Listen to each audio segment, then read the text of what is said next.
الحمدللہ رب العالمین الصلاة والسلام علی سید المرسلین وعلی آلہ وصحابہ اجمعین اما بعد فاعوذ باللہ من الشیطان الرجیم بسم اللہ الرحمن الرحیم ان اللہ وملائکتہ یصلون علی النبی یا ایہا الذین آمنوا صلوا علیہ وسلموا تسلیما اللہم صل علی سیدنا مولانا محمد معدن الجود والکرم وآلہ وبارک وسلم۔ شعبان المعظم کی 15ویں شب یعنی شب برات، اس رات ہمیں کیا کرنا چاہیے؟ شعبان المعظم کی 15ویں شب میں یعنی شب برات میں ہم کون سے اعمال کریں؟ تو اس کے بارے میں بہت سارے اقوال ہیں، میں چند اقوال آپ کی بارگاہ میں پیش کرتا ہوں۔ سب سے پہلے تو شب برات میں ہو سکے تو غسل کریں عبادت کی نیت سے،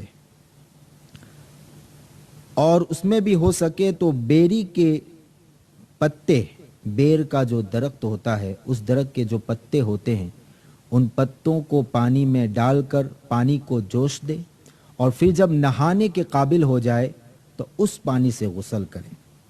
تو بزرگان دین فرماتے ہیں کہ پورا سال انشاءاللہ جادو سے حفاظت رہے گی۔ اور پھر مغرب کی نماز کے بعد جو نوافل ادا کرتے ہیں وہ نوافل کیا ہیں اور وہ کس طرح ادا کرنے چاہیے؟ تو اس کے بارے میں معمولات اولیاء کرام سے ہے کہ مغرب کی فرض اور سنت وغیرہ کے بعد 6 رکعت نفل 2 رکعت کر کے ادا کیے جائیں۔ پہلی 2 رکعت سے پہلے یہ نیت کیجئے کہ یا اللہ ان 2 رکعتوں کی برکت سے مجھے درازی عمر بالخیر عطا فرما، خیر کے ساتھ میری عمر دراز ہو۔ یہ نیت کیجئے کہ اس نماز کی ان 2 رکعت کی برکت سے مجھے درازی عمر بالخیر عطا فرما۔ اس کے بعد 2 رکعت نفل کی نیت کر کے 2 رکعت نماز پڑھیں، اور دوسری 2 رکعتوں میں یہ نیت فرمائے یا اللہ ان 2 رکعتوں کی برکت سے بلاؤں سے میری حفاظت فرما، اور تیسری 2 رکعتوں کے لیے یہ نیت کیجئے یا اللہ عز و جل ان 2 رکعتوں کی برکت سے مجھے اپنے سوا کسی کا محتاج نہ کر۔ ان 6 رکعتوں میں سورۃ الفاتحہ کے بعد جو چاہے وہ سورتیں آپ پڑھ سکتے ہیں، کوئی خاص سورت نہیں۔ چاہے تو ہر رکعت میں سورہ فاتحہ کے بعد 3 بار سورۃ اخلاص پڑھ لیجئے، اگر 3 بار نہ پڑھ سکے تو 1 بار پڑھ لیجئے، اور اگر ہو سکے تو ہر 2 رکعت کے بعد 21 مرتبہ قل هو اللہ احد کی سورت یعنی سورۃ الاخلاص یا 1 مرتبہ سورہ یاسین شریف پڑھے، یا پھر ہو سکے تو دونوں پڑھ لیجئے۔ یہ بھی ہو سکتا ہے کہ ایک بھائی بلند آواز سے یاسین شریف پڑھے اور دوسرے خاموشی سے خوب کان لگا کر سنے، لیکن اس میں یہ خیال رکھے کہ جب یاسین شریف کی تلاوت ہو رہی ہو تو اس وقت کوئی کام نہ کرے، شور و گل نہ کرے، بلکہ نہایت ہی توجہ کے ساتھ یاسین شریف کی تلاوت کو سماعت کرے۔ انشاءاللہ ان 6 رکعتوں کو ہم ادا کریں گے تو اس رات کے ابتدائی میں ثواب کا انبار لگ جائے گا، اور ہمیں اللہ تبارک و تعالیٰ کی رحمتیں ملے گی اور ہماری مغفرت ہوگی۔ پھر سے سماعت کریں، مغرب کی نماز کے بعد ہو سکے تو غسل کرے، یا مغرب کی نماز کے بعد نہ ہو سکے تو پوری رات میں کبھی بھی غسل، صبح صادق تک کبھی بھی آپ کو وقت ملے تو غسل کرے عبادت کی نیت سے، اور اس میں بھی بیری کے پتے یعنی بیر کے درخت کے پتے ڈال کر پانی کو جوش دے کر جب وہ پانی نہانے کے قابل ہو جائے تو اس سے غسل کرے، تو انشاءاللہ پورے سال کیا ہے جادو سے حفاظت ہوگی۔ اس کے بعد مغرب کی نماز کے بعد 6 رکعتیں پڑھے، پہلے 2 رکعت پڑھے